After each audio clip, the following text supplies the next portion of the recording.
Lundi, 10 interpellations ont été effectuées en France et en Suisse, 9 hommes et une femme dans le cadre d'une enquête antiterroriste. L'opération a été menée dans le cadre d'une information judiciaire ouverte en juillet en France. Mardi, à la Cour pénale internationale, le général à la retraite Firmin Detto Leto a été entendu dans le cadre du procès pour crimes de guerre et crimes contre l'humanité visant l'ancien président ivoirien Laurent Gbagbo. Après le général Philippe Mangou, c'est le deuxième au cadre de l'armée à venir témoigner de son action au moment de la crise post-électorale de 2010-2011.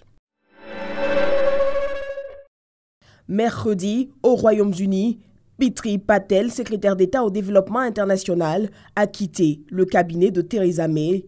Priti Patel avait présenté ses excuses déjà lundi pour avoir rencontré une série de responsables israéliens durant ses vacances en août sans en informer le gouvernement.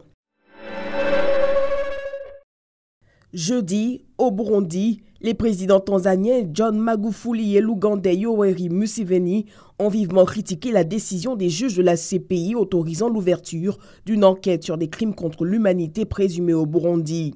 Le président Magufuli a déclaré que cette décision compromet les efforts déployés par la communauté d'Afrique de l'Est qui a mis en place un comité chargé d'aider à la résolution du conflit burundais.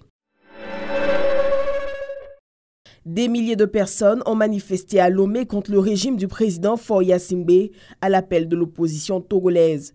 Après un peu plus de 2 mois de crise politique dans ce pays d'Afrique de l'Ouest, le président Faure, lui, accuse l'opposition de maintenir le pays dans un climat de tension.